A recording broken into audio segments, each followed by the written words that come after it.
आपके पिताजी का नाम गोवर्धन दास जी है। ठीक है।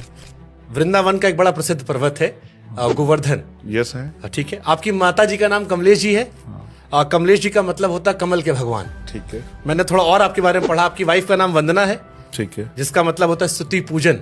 आपका नाम चंद्रशेखर है, जो भगवान भोलेनाथ से जुड़ा हुआ है। जिनके नाम पर आपने मूछ थोड़ा स्टाइल, चंद्रशेखर जी के जो हमारे स्वतंत्रता सेनानी थे, ठीक है। वो भी एक ब्राह्मण समाज जन्म में थे। जब आपके परिवार में सभी कुछ हिंदू धर्म से जुड़ा हुआ है, चंद्रशेखर जो है वो इतना एंटी हिंदू या एंटी ब्राह्मण क्यों हो गए? ये सवाल तो आना चाहिए था।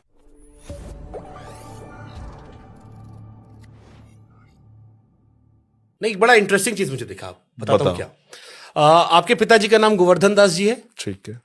वृंदावन का एक बड़ा प्रसिद्ध पर्वत है गोवर्धन। यस है। ठीक है। आपकी माता जी का नाम कमलेश जी है।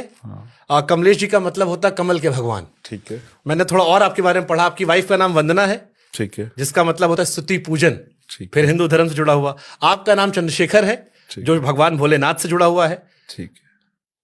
जिनके नाम पर आपने मूछ थोड़ा स्टाइल, चंद्रशेखर जी के जो हमारे स्वतंत्रता सेनानी थे, ठीक है। वो भी एक ब्राह्मण समाज जन्म में थे।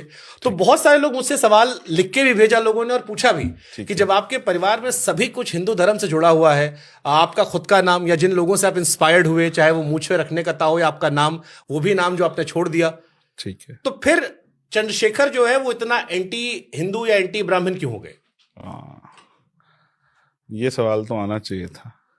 बट ये है ना, ये अच्छी रिसर्च। ये देखो, माताजी, पिताजी, बहन, पिताजी, पत्नी जी। देखो पिताजी, क्योंकि उस समय मेरे फादर की पैदाइश वो आजादी से लगभग पहले रही होगी, और मैंने कहा कि उस समय संविधान लागू नहीं हुआ था, तो गांव में किसने किसका क्या नाम रख दिया। तो गोवर्धन पूजा वाले दिन मेरे फादर पैदा हुए। हम आज भी उनका बर्थडे उस दिन सेलिब्रेट करते हैं, इसलिए गांव के हिसाब से उन्हें गोवर्धन नाम उनका रख दिया गया। ठीक है।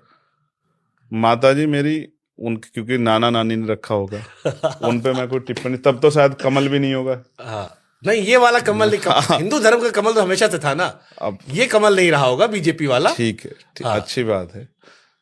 दो, तीसरा मेरी पत्नी के बारे में आपने विपक्ष को मौका मिल जाए, कई लोग बीजेपी जोड़ते हैं आपको।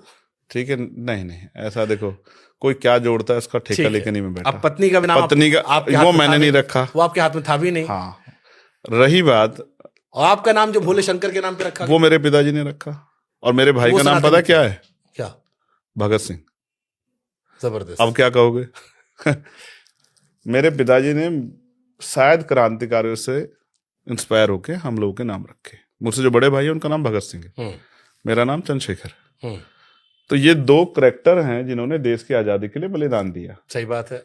इसको आप डिनाई धर्म के आधार पे नहीं कर सकते, क्योंकि इनमें से एक करैक्टर ऐसा है जिसने धर्म के ऊपर बहुत सख्त टिप्पणियां जेल जाने के बाद की, जिनको हम शहीद आजम सरदार भगत सिंह कहते हैं कि मैं नास्तिक क्यों। सम्मान करती है। हाँ, आप समझते हैं ना? जी जी बिल्कुल। तो मेरे पिताजी ने क्यों रखा नाम मैंने आपको बता दिया। और ये आप जबरदस्ती अगर, और ये जो मूंछों को ऐंठने का स्टाइल था, ये चंद्रशेखर आजाद जी से। अब कहोगे तो मैं फिर फोन दिखाऊं, मेरे फादर इससे बड़ी मूंछें रखते थे।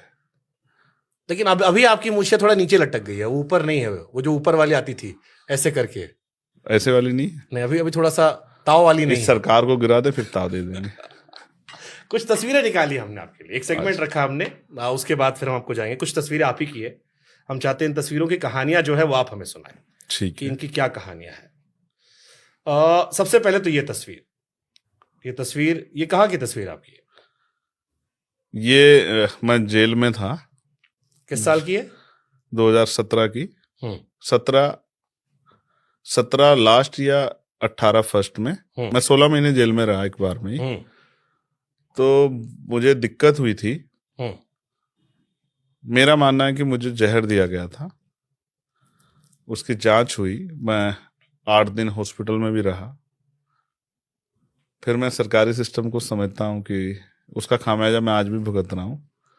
तो मैं जेल से हॉस्पिटल आया था, और मैं जब गया था जेल में तो मैं बहुत तंदुरुस्त था। आप तब की मेरी फोटो देखोगे और ये फोटो आप देखोगे, क्योंकि मैं जेल में बीमार हुआ। व्हीलचेयर पर आप बैठे हुए। हाँ, जेल में मैं बीमार हुआ तो 8 महीने मेरा ट्रीटमेंट नहीं होने दिया सरकार ने। मैं जब कोर्ट के सामने मैंने तारीख पे कहा तो उसके बाद मेरा कोर्ट जाना बंद कर दिया। मैंने वीडियो कॉन्फ्रेंस में कहा तो उन्होंने वीडियो कॉन्फ्रेंस बंद कर दी। और फिर एक बार जब जज साहब वहाँ भ्रमण पे आए तो मैंने उनसे कहा तो उन्होंने मेरे कान में कहा कि हम मजबूर हैं, क्योंकि हमें सरकार के हिसाब से काम करना है, सरकार का हम पे प्रेशर है।